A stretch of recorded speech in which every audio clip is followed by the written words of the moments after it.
மேற்கே ஒரு கோடி சேனைகள் ஓடி வந்து அடியா பாண்டவர்களை பாட சண்டைக்கு என்று அழைத்தால் அந்த படையை எதிர்கொள்வது யார்? ஆமா, அது தெரியாது.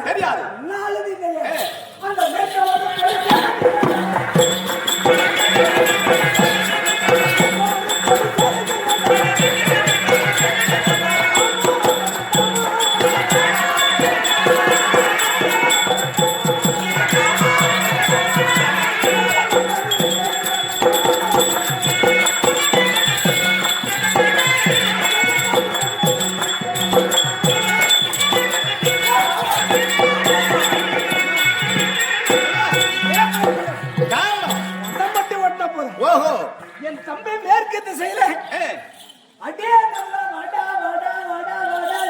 அழைத்தால் அழைத்ததே உண்டானால் என் தம்பி எனக்கு நகுலன் இருக்கிறான்.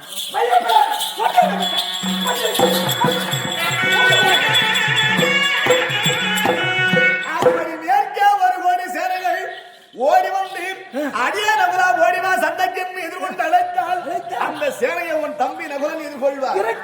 பயம் கிடையாது. அப்ப இது பயமில்லாத சந்தோஷமாக இருக்கலாம் என்று மனதிலே நான் நினைத்தால் இப்பதான் எனக்கு தலையே சுத்துது.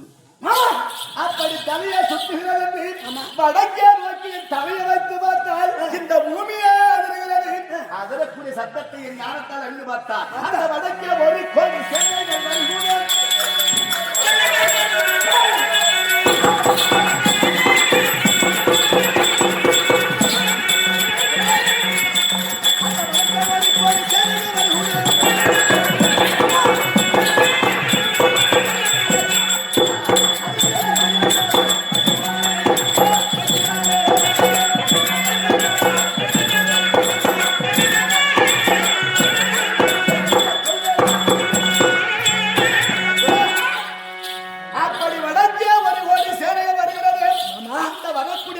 எதிர்கொள்வது யார்? மீண்டும் சொல். வடக்கே ஒரு கோடி சேனைகள் வருகிறது. அதை கண்டு என்னை கொண்டு விடுவார்களோ என்ற பயமும் எனக்கு வருகிறது. இருந்தாலும் வந்து விட்டால் என் உயிரும் பிழைக்க வேண்டும், நானும் ஓடி பிழைக்க வேண்டும். சண்டையை எதிர்கொள்ள வேண்டும். வேண்டுமானால் வரக்கூடிய சேனை யார் எதிர்கொள்வது? எப்பேற்பட்டவன் எனக்கு தெரியும். கபட வஞ்சக சூத்திரன்.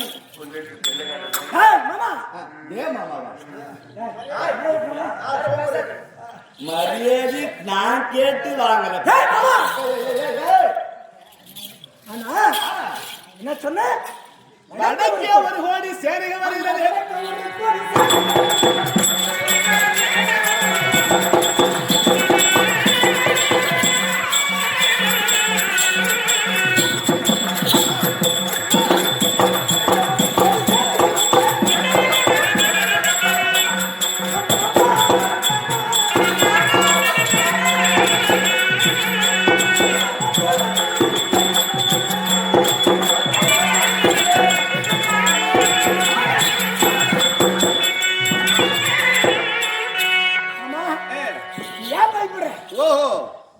சோத்துக்கு வந்தவன் அப்ப சூமு போன்ற சொல்லுங்க.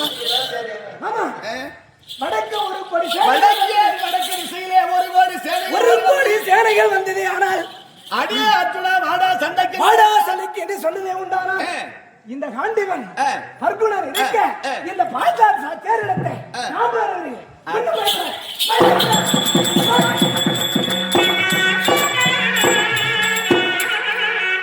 ஏண்டா என் தலை தானா சுத்துதுன்னு பார்த்தா இந்த வடக்கே ஒரு கோடி சேனைகள் வந்து விட்டால் நீயே எதிர்கொள்கிற என்று உரைக்கிறார். அதை யோசித்து பார்த்து இந்த தேர் மீது அமர்ந்து இந்த தெற்கு நோக்கி பார்க்கிற போது இப்பதான் எனக்கு கண்களாகப்பட்டது. அங்கும் இங்கும் பார்க்கிறது. பார்க்கக்கூடியவனுடைய பலன் என்ன தெரியுமா? அந்த தெற்கே ஒரு கோடி சேனைகள்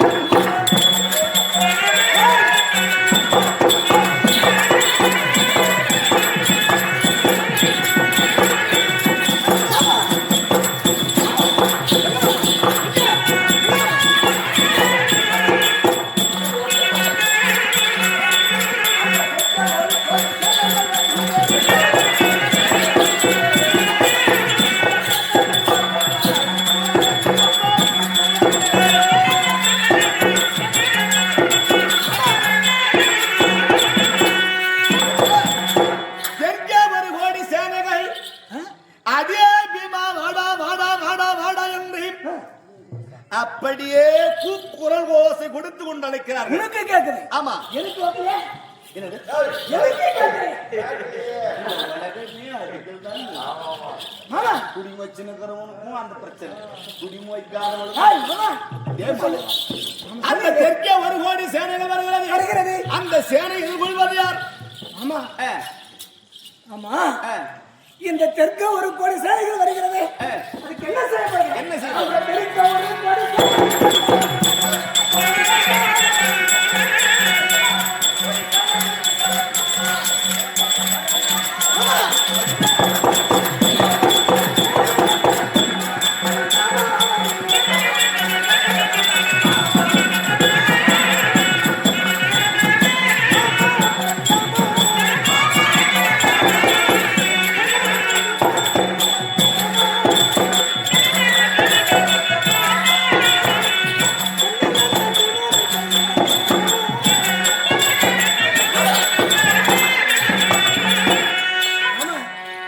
ஐயப்படாத.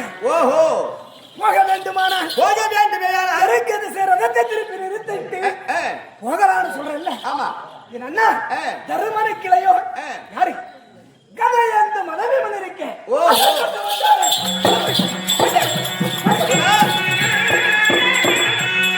அப்படி வரக்கூடிய சேனைகளாகப்பட்டதை 4 திசையிலே நால்வரும் ஓடி ஓடி சென்று வரக்கூடிய சேனைகளை எதிர்கொள்ள போகிறாய்.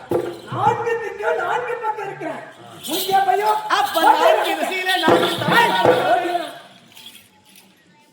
இப்ப நான் இப்படியே ஓடி போடலான்னு ஆகினாலே அப்படி 4 திசையிலே 4 தம்பிமார்களோடு ஓடி தம்பிமார்கள் உங்களோடு உன்னோடு உன் அண்ணனோடு நால்வரும் 4 திசையிலே வரக்கூடிய சேனைகளை எதிர்கொண்டு விட்டார். இப்பதான் ஒரு பிரச்சனை. வருடாமே தீவிச்சண்டை இந்த 13ஆம் சண்டை நடக்கும் போது நீ இருக்க ஆளுக்கு ஒரு பக்கம் சண்டை செய்யறோம். உனக்கு என்ன பையன்? ஓட்டல ஓட்ட.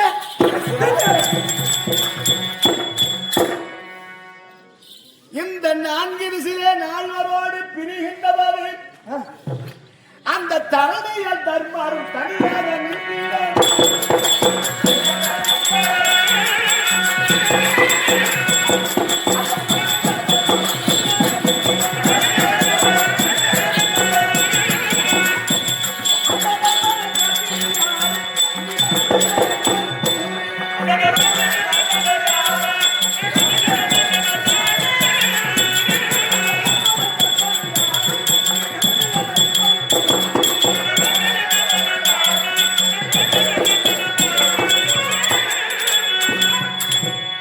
அப்படி 4 பேரும் 4 திசை நோக்கி போகின்ற போது தரணியில தன்னும் தனியாக தர்மர் இருக்கிறார். அப்ப தர்மர் தனியாக நின்றார். அப்பதான் ஒரு ஆள் வருவாங்க. யார் தெரியுமா? யாரு மாமா? பார்த்தானே 12 நாளை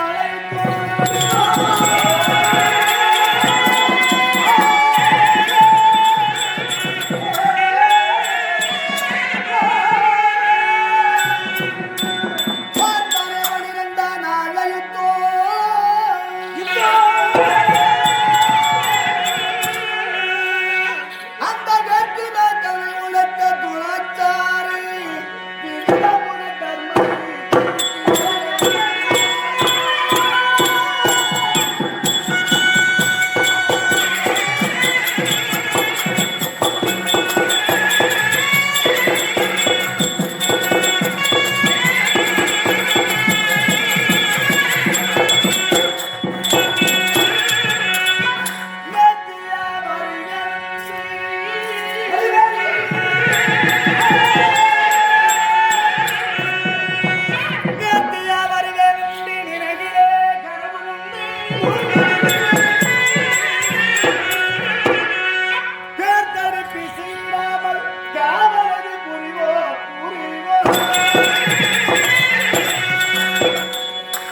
பார்த்தனே 12 நாள் யுத்தத்திலே பகதத்தர் மடிந்து விட்டார். நேற்றோடு முடிந்து விட்டான் மாமா. அந்த 12 நாள் சண்டையில பகதத்தர் மடிந்த செய்தி அறிந்த துரியோதனன் பாவி ஓடி ஓடி ஓடி சென்று துரோணாச்சாரியரை வயிறிலே உயர்ந்தவர் என்று பாராமல் அந்த கடும் சிற கோபத்தோடு கர்ஜிக்கக்கூடிய நிலையில அட கிழவா டே வீட்மாச்சாரி டே கிருபாச்சாரி அவர்களெல்லாம் தள்ளிவிட்டு துரோணருக்கு சேராத பட்டம் முடித்தேனே குரு பெரியவர் என்று சொல்லி உன்னால ஒரு காரியம் இல்லாதாச்சியா அப்படி என்று கடும் சில கோபத்தோடு அந்த துரோணர் இடத்திலே கூறவும் அந்த வார்த்தையை கேட்டு வயதான துரோணாச்சாரி சும்மா இருப்பாரா? ஏற்று மனம் கடிந்து சொல்லக்கூடிய வார்த்தை கேட்டு அப்பதான் துரியோதனா அந்த தர்மனை இந்த நாளிலே இந்த 13ஆம் நாள் சண்டையிலே அந்த தேர்ப்பாடி ஹம்மத்திலே நான் கட்டி இழுத்து வருகிறேன் என்று சொல்லி அந்த சத்தியம் என்று நிறைவேற்றுகிறேன் என்று அவர் வரக்கூடிய நேரம் எப்படி வருவார்? யார் வருவார்? அந்த விக்கூர்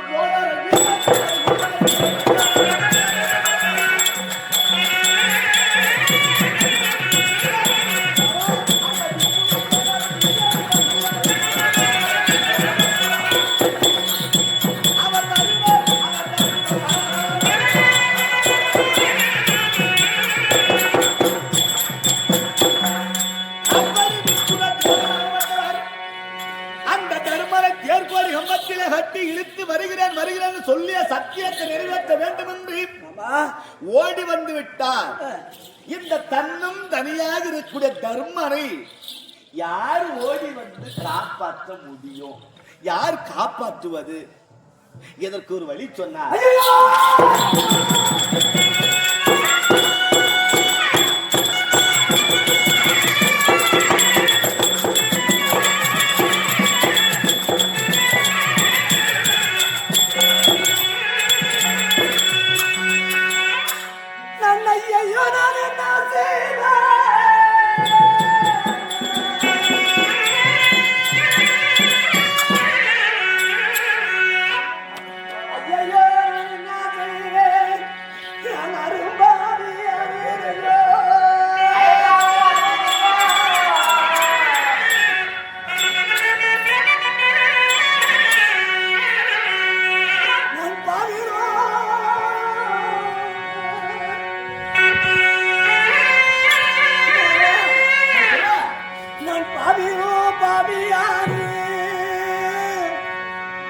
I'm